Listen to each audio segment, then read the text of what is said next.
छत्तीसगढ़ शराब घोटाला मामले में पूर्व आबकारी मंत्री कवासी लखमा को सुप्रीम कोर्ट से बड़ी राहत मिली है।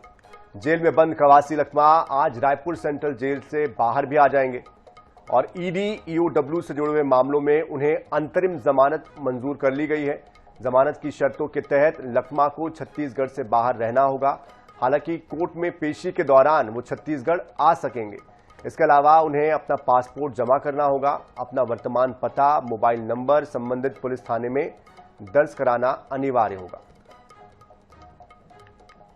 तो लगभग 1 साल तक कवासी लखमा जेल में रहे हैं और आबकारी घोटाला मामले में, क्योंकि पूर्व आबकारी मंत्री रह चुके हैं, उनकी भूमिका को लेकर ये पूरा केस चल रहा है।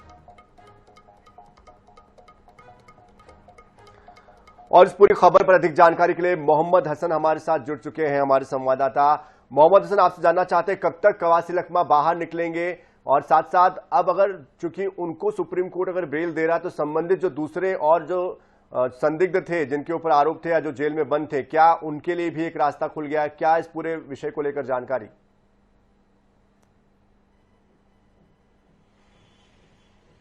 बिल्कुल, देखिए, करीब 1 साल तक जेल में बंद रहने के बाद पूर्व आबकारी मंत्री कवासी लखमा को मंगलवार को सुप्रीम कोर्ट से बड़ी राहत मिली है और ईओडब्ल्यू और ईडी ने जो शराब घोटाले के मामले में उन्हें आरोपी बनाया था, उस मामले में अंतरिम जमानत जो है सुप्रीम कोर्ट ने उन्हें दी है। हालांकि अलग अलग शर्तें भी जो है वो लगाई गई हैं।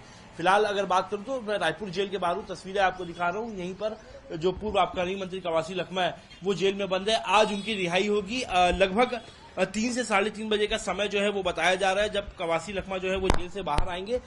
इस मामले में उन्होंने हाईकोर्ट में भी याचिका लगाई थी। वहां पर याचिका खारिज होने के बाद सुप्रीम कोर्ट से कहीं ना कहीं बड़ी राहत जो है ईओडब्ल्यू और ईडी के मामले में, शराब घोटाले में जो मामला दर्ज किया गया था उसमें कवासी लखमा को राहत मिली है। हालांकि शर्तों की बात करूं तो उन्हें जो पासपोर्ट है वो अपना जमा करना होगा। साथ ही साथ एक और महत्वपूर्ण बात, वो छत्तीसगढ़ राज्य जो है वो नहीं रह पाएंगे कवासी लखमा, क्योंकि जो शर्तें रखी गई उसके मुताबिक उन्हें छत्तीसगढ़ से अलग यानी कि किसी और राज्य में रहना होगा।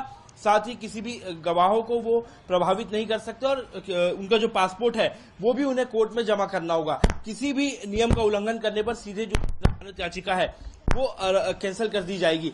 साथ ही साथ बता दूं, आने वाले समय में विधानसभा भी है, सत्र है, तो ऐसे में कवासी लखमा विधायक हैं तो उन्होंने इसकी भी याचिका कोर्ट में लगाई थी। हालांकि कोर्ट से उन्हें अनुमति नहीं मिली है विधानसभा सत्र में शामिल होने के लिए और उन्हें दूसरे राज्य में रहना होगा। साथ ही उनका जो मोबाइल नंबर है, निजी पता है, वो भी पुलिस थाने में जो है वो जमा करना होगा कि वो कहां पर रह रहे हैं, इसकी स्पष्ट जानकारी देनी होगी। इसके अलावा अगर आप शराब घोटाले के मामले की बात करूं तो फिलहाल कई आरोपियों को अब तक शराब घोटाले के मामले में राहत मिल चुकी है सुप्रीम कोर्ट से। अब कवासी लखमा 1 साल के बाद लगभग जेल से बाहर आ रहे हैं जमानत पर, तो ऐसी उम्मीद लगाई जा रही है कि आने वाले समय में और भी कई लोगों को कोर्ट से राहत मिल सकती है। हालांकि शराब घोटाले के मामले में मैं बात करूं तो तमाम जो चालान है वो पेश हो गया है। फिलहाल जो मुख्यतः जो ट्रायल शुरू होना है वो नहीं हो सका है और अब तक कई जो इसके गवाह है शराब घोटाले मामले में, उनकी जो गवाही है वो नहीं हो पाई है। इसी के चलते कहीं ना कहीं ये बताया जा रहा है, इसी ग्राउंड पर कवासी लखमा को जो है वो जमानत दी गई है सुप्रीम कोर्ट से, क्योंकि कई जो गवाह है उनकी गवाही नहीं हुई है और जो सबूत है वो भी पेश होने बाकी है। ट्रायल शुरू होने में अभी समय है, इसीलिए कहीं ना कहीं कवासी लखमा को राहत मिली है। लेकिन वो फिलहाल जो जानकारी है, अब तक जो अपडेट है उसके मुताबिक वो विधानसभा सत्र में शामिल नहीं होंगे। दूसरे राज्य में रहना होगा, पासपोर्ट जमा करना होगा और जहां कहीं भी रहेंगे उसकी जानकारी स्पष्ट देनी होगी। चलिए हसन, आप नजर बनाए रखिए, आगे भी अपडेट लेते रहेंगे। बहुत शुक्रिया फिलहाल इस पूरी जानकारी के लिए।